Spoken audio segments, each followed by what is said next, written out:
Herkese yeniden merhaba. Kanalıma ve mutfağıma hoş geldiniz. Bugün yine sizlere çok pratik bir tarif vereceğim. Şimdi hemen tarife geçelim. Kıymalı pide yapacağız. Öncelikle pidemizin iç harcını hazırlayalım. 200 gram kadar kıyma kullanıyorum.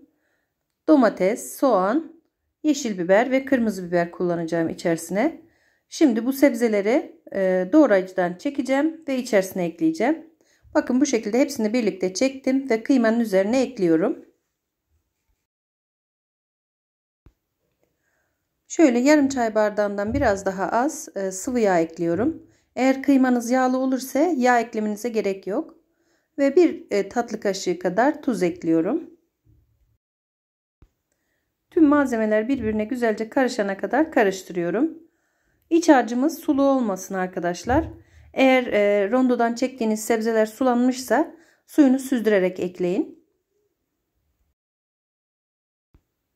İç harcımız şu şekilde hazır. Sürülebilir kıvamda bir iç harcı hazırlıyoruz. Ve pidelerim için şu şekilde 2 tane ekmek kullanıyorum. Bayat veya taze her ikisi de olabilir. Hamur yerine ekmekle yapacağız. Gerçekten çok lezzetli ve pratik oluyor. Ekmekleri bu şekilde keserek ikiye ayırıyorum.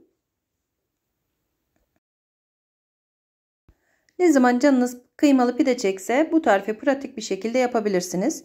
Hamurla uğraşmanıza gerek kalmadan evinizde bulunan ekmekle hemen bu tarifi yapın arkadaşlar. Gerçekten çok lezzetli oluyor ve yapılışı da çok kolay. Ekmeğimizi ikiye böldüm. Taban kısmını kullanacağım. Bu üstte kalan kısmını kullanmıyorum. 2 tane pide yapacağım için 2 tane ekmek kullanıyorum ve bu şekilde beyaz olan iç kısımlarını mutlaka alalım. Pidemizin püf noktası burası.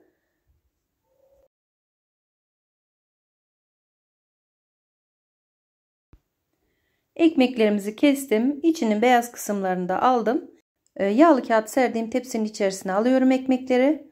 Ve şimdi içerisine hazırladığım kıymalı harçtan ekliyorum. Yeteri kadar ekleyelim.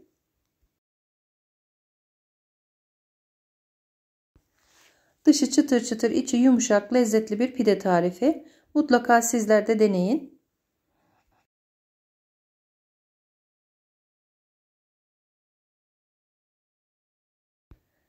Şimdi kıymalı harcımızı ekmeğin her tarafını kapatacak şekilde kaşıkla yayalım. Tarifimi denedikten sonra sonuçları benimle yorumlar kısmında paylaşabilirsiniz. Beğeneceğinizden eminim arkadaşlar.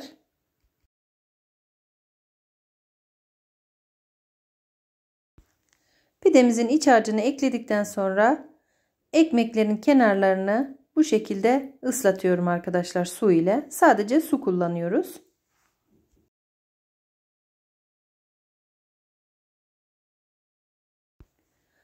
Şimdi pidelerimiz fırına gitmeye hazır. Alt üst ayar 200 derece fırında pişiriyorum. Başında bekleyerek pişirdim arkadaşlar. İç harcı piştikten sonra pidelerimiz hazır. Fırından alabiliriz.